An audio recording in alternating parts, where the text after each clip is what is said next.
AP కూటమి పార్టీలో కొత్త ట్విస్ట్ 10 కాదు 11 సీట్లు కావాలంటున్న బీజేపీ. చివరి దశ అభ్యర్థుల ప్రకటన వేళ కూటమి పార్టీలో కొత్త గందరగోళం నెలకొంది. విజయవాడ వేదికగా జరిగిన సమావేశంలో బీజేపీ 11వ సీట్ ఇవ్వాలని ప్రపోజల్ పెట్టడం ఆసక్తికరంగా మారింది. ఇంతకీ బీజేపీకి 11వ సీట్ ఇవ్వాల్సి వస్తే టీడీపీ జనసేన పార్టీల్లో త్యాగం చేసేదెవరు? టీడీపీ నుంచి అదనంగా వచ్చిన సీట్ను జనసేన వదులుకోవాల్సి వస్తుందా? కూటమిలో అసలు ఏం జరుగుతుంది? ఎన్నికల షెడ్యూల్ రిలీజ్ అయిన తర్వాత ఏపీ రాజకీయాలు ఆసక్తికరంగా మారుతున్నాయి. ప్రధాన పార్టీల్లో లాస్ట్ ఫేజ్ అభ్యర్థుల ఎంపికపై కసరత్తు కొనసాగుతోంది.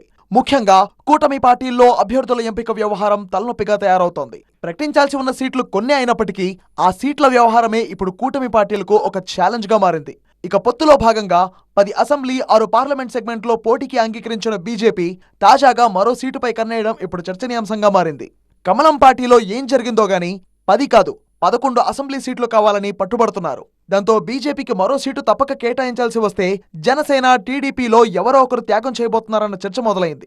వాస్తవానికి పొత్తులో 21 సీట్లు దక్కించుకున్న జనసేనకు టీ గన్నవరం అదనంగా కలిసి వచ్చింది.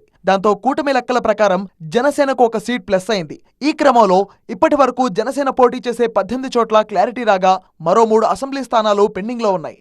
టీడీపీ నుంచి 7 అసెంబ్లీ స్థానాలు పెండింగ్ లో ఉన్నాయి. అటు బీజేపీ నుంచి 10 అసెంబ్లీ స్థానాలకు సంబంధించి ఇప్పటి వరకు ఎలాంటి ప్రకటన లేకుండా పోయింది. పెండింగ్ లో ఉన్న అసెంబ్లీ స్థానాలకు సంబంధించి చాలా చోట్ల టీడీపీ, బీజేపీ, జనసేన మధ్య ఇంకా చర్చలు కొనసాగుతూనే ఉన్నాయి.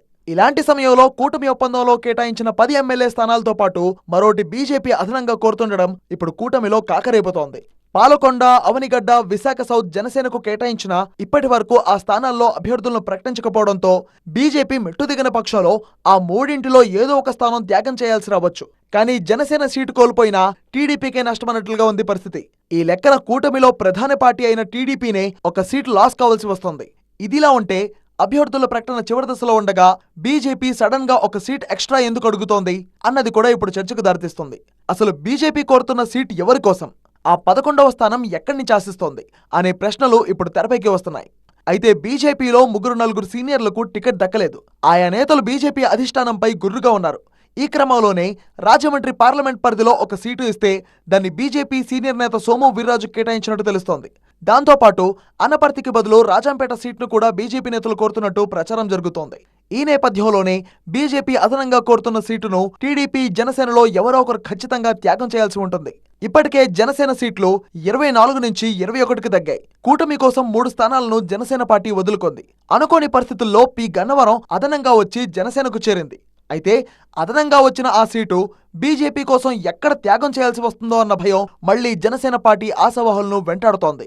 మొత్తంగా 11వ సీటు కోసం బీజేపీ పట్టుబడుతుండడం కూటమి పార్టీల్లో కొత్త గందరగోళానికి దారితీసింది. కమలం పార్టీ కొత్త లిటికేషన్తో జనసేన, టీడీపీ పార్టీల్లో ఎవరు సీటు త్యాగం చేయాల్సి వస్తుందో, ఎక్కడ సీటు ఇవ్వాల్సి వస్తుందో, ఆ స్థానంలో ఎవరు పోటీ చేస్తారో చూడాలి మరి.